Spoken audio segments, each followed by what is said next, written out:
Hi, I'm Tara, and I am a musician and a singer. One day, while in California working with my husband, we found out we're pregnant! Wow! Yeah! We didn't read a lot of books about parenting. We just asked some of the more peaceful and enlightened parents that we admired what they thought, and they recommended attachment parenting.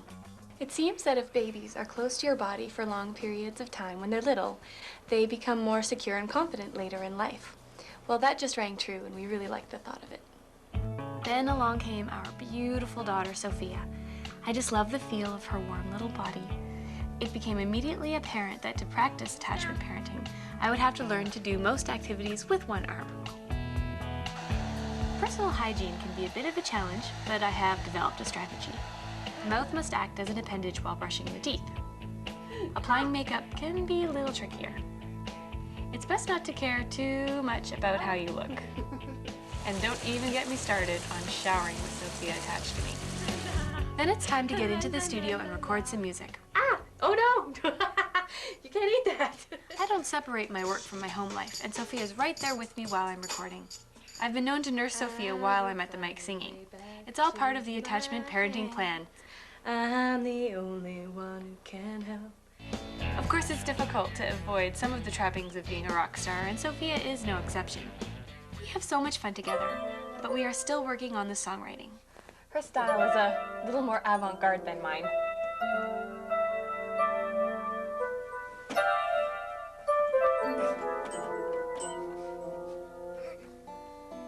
No, G chord, G. G. Guess she has to learn her ABCs before her EFGs.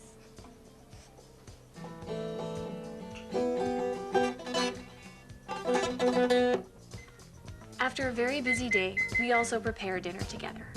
Yes, hi. Could I order 2 pizzas for delivery, please? Large? What do you take on your pizza? I know one day that I'm gonna have to put her down, but not just yet.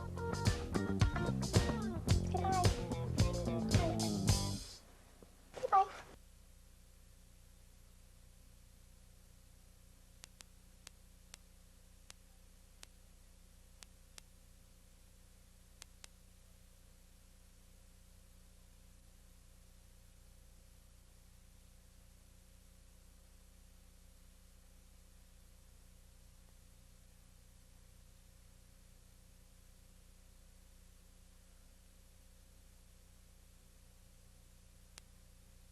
Greatest fear.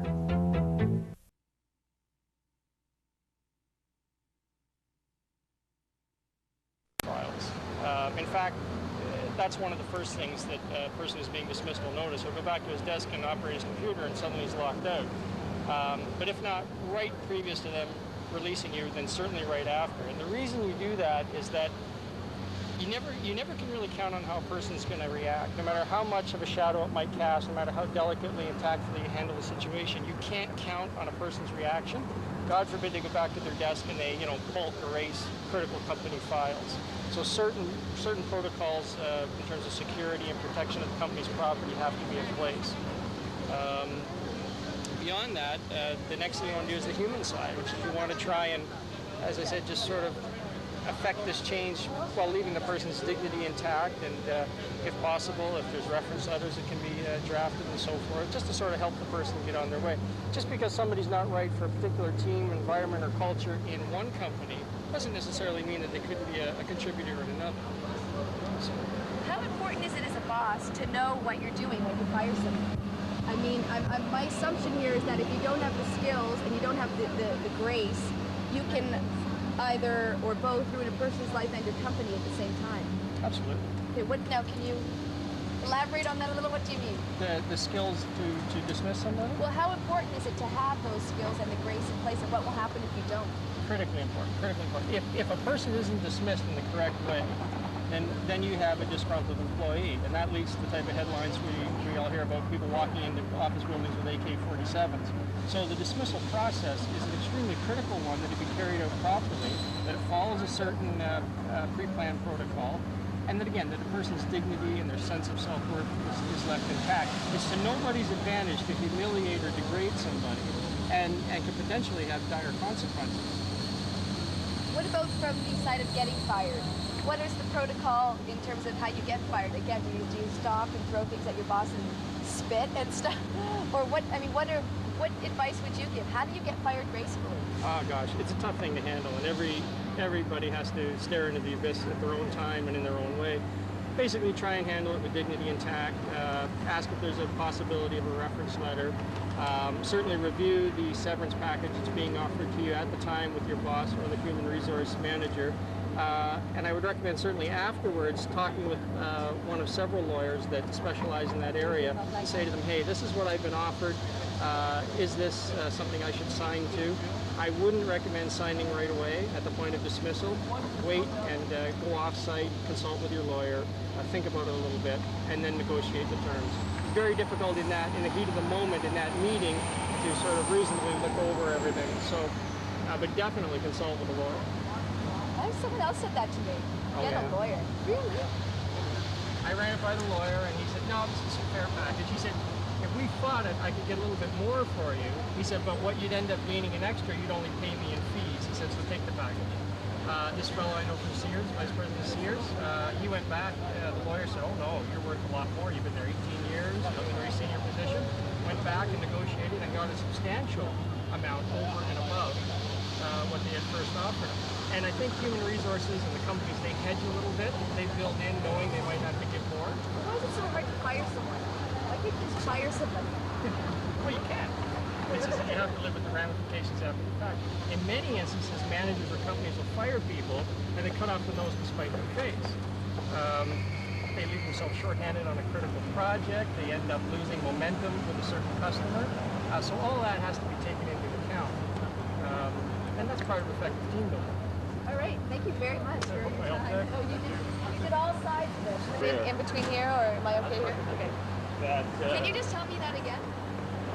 Tell me, I'd like you to tell me how many times you've been fired, and tell me what it's been like to be fired that many times. I've probably been fired around 5 or 6 times from various jobs. It's not something I really get down on, as I've been fired through agencies. It's kind of expected to get fired. It's not really my career where I'm getting fired from. It doesn't really get me down. I just kind of look for the next opportunity to find employment and get through life until I eventually get to my career and do what I want to do and then progress in that field. So is it 5 or 6 jobs or 8 jobs? First you said it was 8 jobs. It could be 8 jobs. Like you don't really count, right? It's one of those things you just lose count of. It's not something that I'm necessarily proud of, how many times I've been fired, so it's not something I monitor like as an achievement thing, yeah. What's it like getting fired that many times?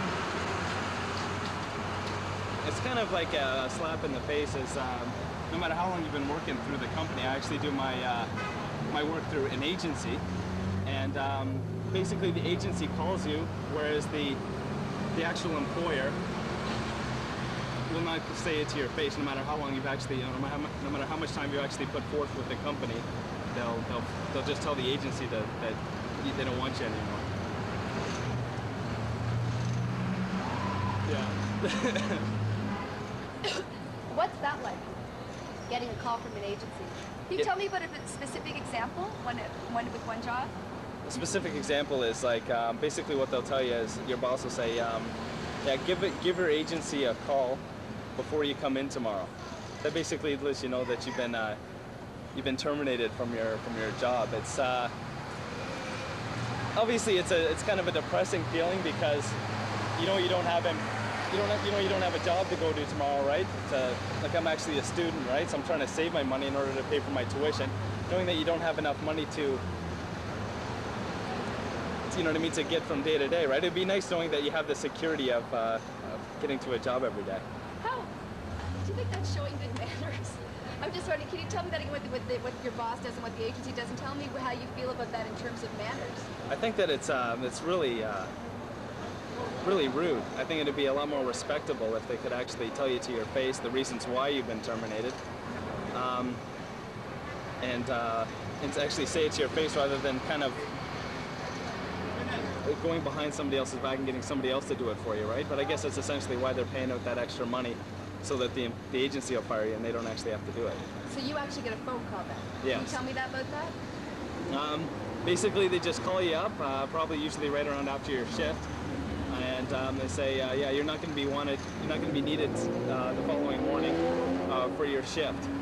And then sometimes they proceed to find you another place of employment, but it's always not guaranteed to find one. Can I get you to do that again, but just say the agency instead of they? Can you just tell me exactly what the agency does? Sorry, I'm going to get you to repeat that. Okay, sorry. What exactly does the boss do, and what exactly does the agency do? Okay, the boss will give a call to the agency to tell them that my services were not required for the following day. The agency will give me a call, usually right around after my shift, and tell me that my services at the company that I'm working at will no longer be required for the following day. Yeah. That's not good. That's how it goes. Well, you survived that 8 times, or so. It doesn't. It's not something that I get down on. I've come to accept it. It's, until I find my field, the line of work, that's something that I'm passionate for, then that's life. Just deal with it. So how do you take it? What's the protocol for you? What for people who might be watching who've never been fired, who maybe are going to get fired? I mean, do you throw things? Do you go and beg your boss's house? What is the best way to react to something like this? I guess my personality is a little bit different from everybody else's. I kind of have a mellow personality. Someone else maybe might take offense to it, right? I can see it. It's kind of like a slap in the face. But for myself, I'm able to take it stride and stride. I don't sweat the small stuff. It's nothing big. It's just a $10 an hour job. They're a dime a dozen. I'll be able to find one probably within the following week. So it's not something that I actually take to heart, but. What advice then do you have for someone who might be about to get fired? Don't go through an agency. Do not go through an agency. Try and find some work on your own. You're less likely to get fired. There's more security in your position. If you do get fired, don't sweat it. There's plenty of opportunity out there. You just have to find what's right for you. Right on. Thank you very much. That's great. Thank you. Oh, we're just telling your friend about. Yeah, we were just talking at lunchtime about people in our office. I just went out for lunch with people in my office, and we were talking about firing and hiring.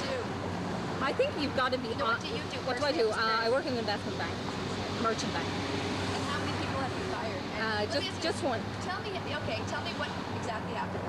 Well, it was somebody in an administrative role who we discovered, A, wasn't up to the job that we had hired them for, and just wasn't meeting the expectations that we had, and we just felt that it was time to part the ways.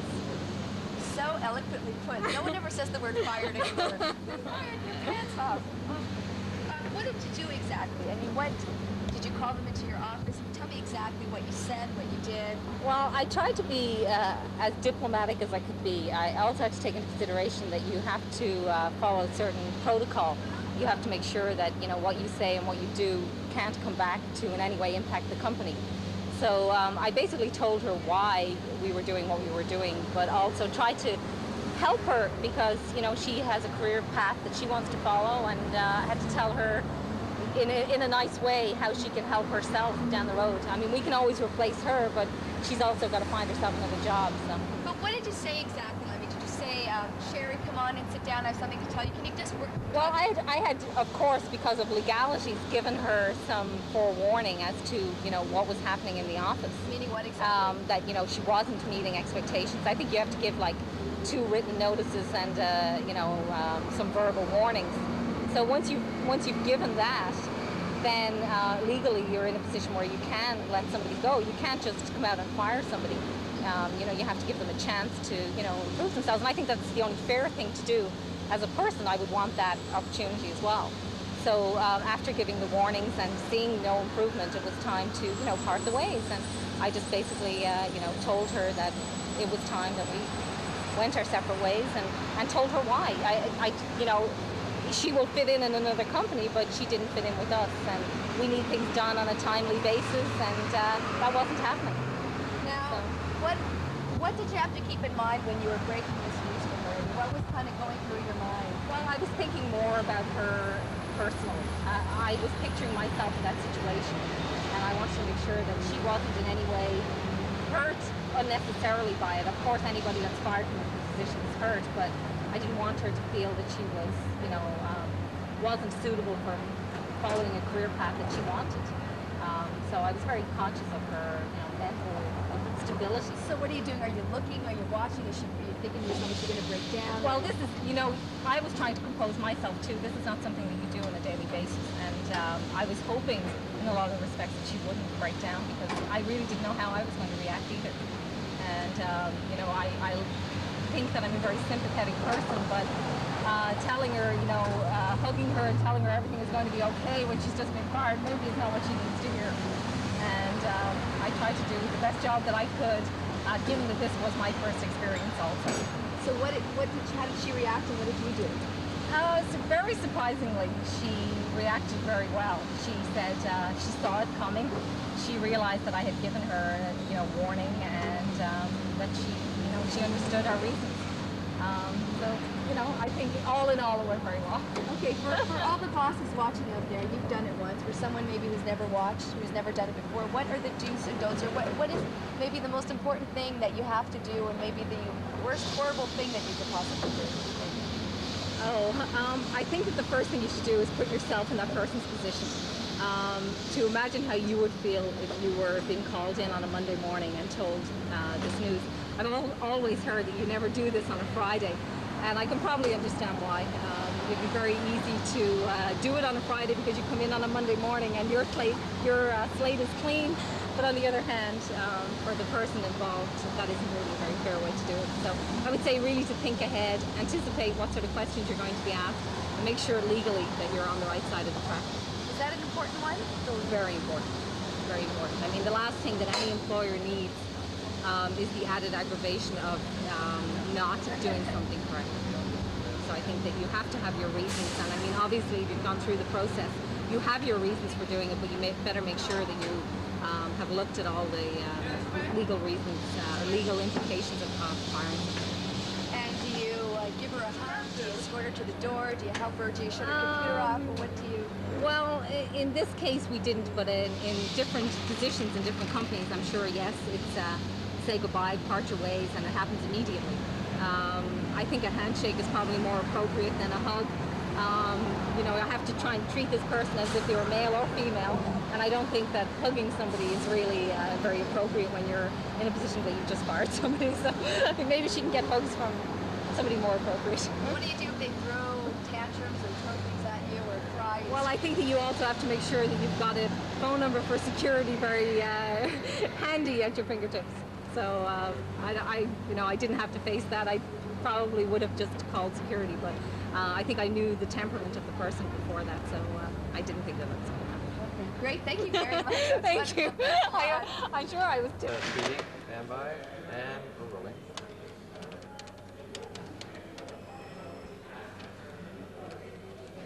Yes, unfortunately, we've got some bad news for you.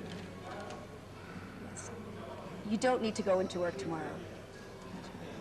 You shouldn't go. Your services are no longer required with the company. They'd prefer it if you didn't go into work tomorrow. They've asked that you don't go into work tomorrow. Really sorry to be one. I'm sorry to have to tell you this, but your services are no longer required with the company, and please don't go into work tomorrow. The company would like it if you just did not go into work tomorrow. The company has asked that you don't go into work tomorrow. We'd be more than happy to help you find, try that one again. We'd be more than happy to help, you find another job. You've been terminated from the company. You've been fired from the company. How's that?